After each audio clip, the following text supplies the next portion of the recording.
వాస్తు సమస్యలు అంటే చాలా మనకి ఏంటంటే ఒక్కోసారి దేని సమస్య పెద్దదో దేని సమస్య చిన్నదో మనకి తెలియదు. కానీ ఏదున్నప్పటికీ కూడా ఇల్లు బాగుండలేదేమో, వాస్తు సరిగ్గా లేదేమో, ఏదైనా మార్పు చేయాలేమో, ఇలాంటి సందేహాలు వస్తూ ఉంటాయి. ఎవరికైనా సరే ఉన్నట్టుండి ఆకస్మికంగా ఏవైనా సరే కష్టాలు పెరిగినప్పుడు మనసు 2 చోట్లకి పరిగెత్తుంది. ఒకటి జ్యోతిష్యం, రెండోది వాస్తు. వాస్తు సరిగ్గా లేకే ఇవన్నీ జరుగుతున్నాయేమో అనేది ఒక భావన. ఇప్పుడు ఏదైనా నాకు సినిమా దశ నడుస్తుందో, ఇంకేదైనా చెడు దశ నడుస్తుందో, ఏమిటో ఇంత విపరీతమైన కష్టాలు అని ఈ రెండింటి మీదే ఎక్కువగా మనం అందరం కూడా దృష్టి పెట్టడం అనేది జరుగుతుంది. అయితే అందరికీ కూడా చాలా సులభ సాధ్యమైనది, ఎవరికైనా సరే అదృష్టాన్ని ఎంతో కొంత తీసుకొచ్చేది, వాళ్ళ కష్టాలని దూరం చేసేది.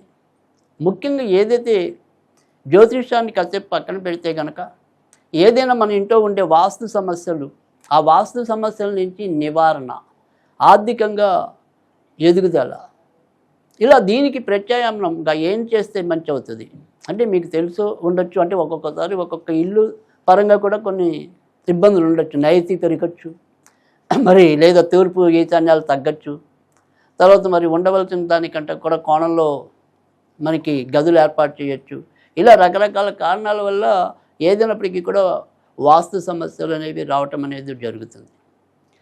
కొన్ని ఏళ్ళ కింద కనుక మీరు చూసినట్టయితే సాధారణంగా వాస్తు దోషాలు ఉంటే కనుక వాస్తు యంత్రమని, మత్స్య యంత్రమని, ఇలాంటివన్నీ కూడా అప్పట్లో వాళ్ళు మనకి ఒక పరిహారంగా చెప్పేవాళ్ళు.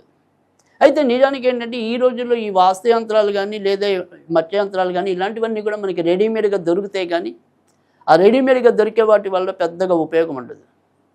ఎందుకంటే ఎప్పుడైనా సరే ఒక యంత్రం మనకి పనిచేయాలి అంటే కనుక ఖచ్చితంగా దానికి ఒక ప్రాణ ప్రతిష్ఠ చేయటం అనేది అవసరం.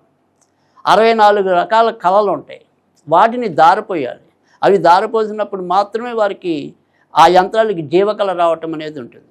తర్వాత అది ఏ యంత్రం అయితే ఆ యంత్రానికి సంబంధించిన ఒక మంత్రం ఉంటుంది. ఆ మంత్రంతో దాన్ని మంత్రింపడం అంటే మంత్రణ చేయటం, అభిమంత్రణ, ఆ రకంగా చేసినప్పుడు కానీ ఆ యంత్రం మనకి పనిచేయదు. కానీ ఇలాంటివన్నీ కేవలం మనకేంటంటే చేసాము అనేది చెప్పచ్చు, కానీ నిజంగా మరి నిజాయితీగా చేశారా అంటే మనం చెప్పలేము.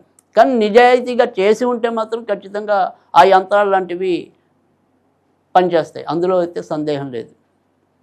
అందుకని ఇక్కడ ఏంటంటే మనకి అవతల వాళ్ళ మీద ఉండే నిజాయితీతో మనం ఆలోచించి తీసుకోవాలి ఒక యంత్రం ఏదైనా సరే పెట్టుకున్నప్పుడు.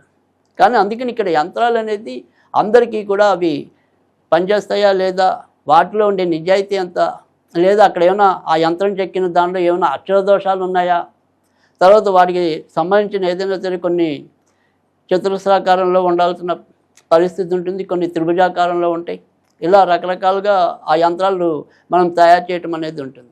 అవన్నీ కూడా కోణాలన్నీ కూడా మరి నిర్దిష్ట బిందువుల రూపంలో అవి ఉన్నాయా లేవా, ఇలాంటివన్నీ కూడా మనకి చూసుకోవాలి. అందుకే ఇంత కష్టం అక్కర్ లేకుండా తేలికైన అంటే ఇప్పుడు మనకి ఏదైతే ఈ చైనా ఫెంగ్షూయిలో మనకి రకరకాలైన వస్తువులు అనేవి కూడా చాలామందికి తెలుసు. అలాంటి దాంట్లో అరోవనా ఫిష్ అనేది చాలా అద్భుతంగా పనిచేసే ఒక వాస్తు దోష నివారణ, ఆర్థికంగా మనకి ఎదుగుదల ఇచ్చేది. అరోవనా అంటే ARWONA. ఇది మీకు ఏదైనా సరే ఈ ఆన్లైన్లో అన్నింటిలో కూడా దొరకడానికి ఉంటుంది. అయితే ఈ ఫిష్ ఖచ్చితంగా అది నాణ్యాల మీద ఉండటం కానీ లేదా దాని నోట్లో ఈ కాయిన్ ఉండడం కానీ అలాంటి దానికి మీరు ప్రాధాన్యత ఇవ్వాల్సి ఉంటుంది. దీన్ని మన ఇంట్లో ఏదైనా సరే ఈశాన్యంలో కానీ వాయువ్యంలో కానీ పెట్టి ప్రతిరోజు కూడా దాని ముందర నిలబడి 12 సార్లు ఓం నమో భగవతే మత్స్యరూపాయ విష్ణవే నమః, ఓం నమో భగవతే మత్స్యరూపాయ విష్ణవే నమః, ఈ రకంగా 12 సార్లు చదువుకుని ఆ తర్వాత మనం దైనందిక కార్యక్రమాలు కనుక చేసుకున్నట్టయితే కనుక తప్పకుండా మంచి జరగడానికి ఉంటుంది. ఈ రకంగా మనకుండే ఏదైనా సరే చిన్న చిన్న వాస్తు దోషాలు ఏమైనా ఉంటే కనుక ఆ రకంగా నివారణ పొందడానికైతే ఉంటుంది. చేసి చూడండి, తప్పకుండా ఫలితం ఉంటుంది.